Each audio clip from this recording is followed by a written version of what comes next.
सदियों से मानव आकाश की ओर देखता रहा है। तारे, ग्रह, नक्षत्र, ये सभी उसकी आंखों में रहस्य और उत्तर बनकर चमकते हैं। समय के साथ यह विश्वास बना कि इन आकाशीय पिंडों की चाल से हमारे जीवन की दिशा तय होती है। जन्म के समय का ग्रह नक्षत्रों का संयोग ही हमारे दुख सुख, प्रेम विवाह, मृत्यु और भाग्य का निर्धारण करता है, ऐसा कहा गया। पर बुद्ध के ध्यान में बैठा हुआ एक साधक इस बात पर गहराई से सोचता है, अगर सितारे सब कुछ तय करते हैं तो क्या मेरा कर्म व्यर्थ है?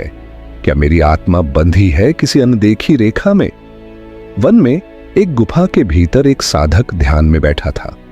वह वर्षों से मौन था, पर आज उसके भीतर एक सवाल उठ रहा था। उसने स्वयं से पूछा, मैंने सुना है कि मेरे जन्म की घड़ी, तिथि और स्थान मेरे भविष्य का निर्धारण करते हैं। अगर यह सत्य है तो फिर मेरे प्रयासों का क्या अर्थ है? और अगर कोई और भी उसी क्षण उसी स्थान पर जन्म ले तो क्या हमारा जीवन एक जैसा होगा? धीरे धीरे उसका अंतर्मन उत्तर खोजने निकला, न बाहर की दुनिया में बल्कि भीतर के अंधकार में, जहां न तारे थे न जन्मपत्री, बस मौन था और सत्य की तलाश में ले गया। वहां उसे मिला एक अंतरिक्ष, एक सूक्ष्म संसार जहां आत्मा न जन्म की मोहताज थी न नक्षत्रों की। वह एक आत्मा से मिला जो कई बार जन्म ले चुकी थी। उस आत्मा ने कहा, ज्योतिष वह मानचित्र है जो राह दिखाता है, लेकिन चाल तुम्हें ही चलनी होती है। नक्शा अगर पहाड़ दिखाए तो उससे बचने के लिए कदम तुमको ही उठाने होंगे। साधक चौंका, तो क्या तारे भाग्य तय नहीं करते? नहीं, आत्मा ने मुस्कुराते हुए कहा, वे केवल संभावनाएं दिखाते हैं, परंतु संभावना और सत्य में वही अंतर है जो बीज और वृक्ष में होता है। बीज सबके पास हो सकता है, पर वृक्ष वही बनाता है जो जल, धैर्य और श्रम देता है। साधक ने अगला प्रश्न पूछा, अगर दो व्यक्ति एक ही क्षण एक ही स्थान पर जन्म लेते हैं तो उनका जीवन भिन्न क्यों होता है? आत्मा मुस्कुराई, क्योंकि जन्म सिर्फ एक पड़ाव है, आरंभ नहीं।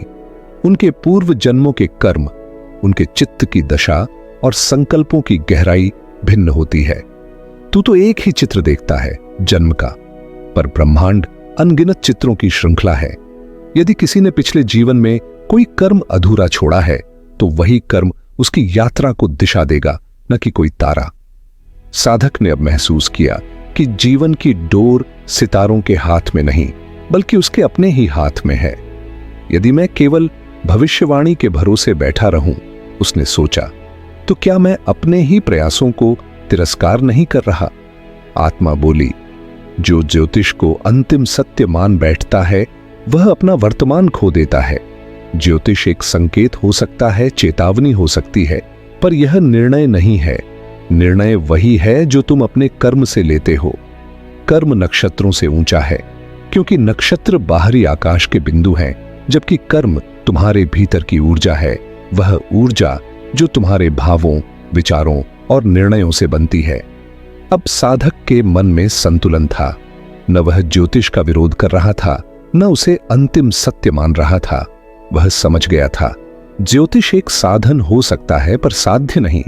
चेतना जागृत हो जाए तो कोई भी राह बाधा नहीं बन सकती। जन्मपत्री बताती है कि तू किन संभावनाओं के साथ जन्मा है, आत्मा ने कहा, पर ये तेरे संकल्प, तप और सेवा ही हैं जो तुझे उन सीमाओं से बाहर ले जाते हैं। साधक ने आंखें खोलीं। अब उसे किसी नक्षत्र की ओर देखने की आवश्यकता नहीं थी। वह जानता था, जो मनुष्य अपने विचारों को शुद्ध करता है, अपने कार्यों को निस्वार्थ करता है और अपने जीवन को सेवा में लगाता है, उसके लिए कोई शनि, कोई राहु बाधा नहीं बन सकता। अगर कोई ज्योतिषी कहे कि तुम्हारी कुंडली में संकट है, तो साधक अब मुस्कुराते हुए कहता, मैंने संकट को प्रेम और धैर्य से जीत लिया है।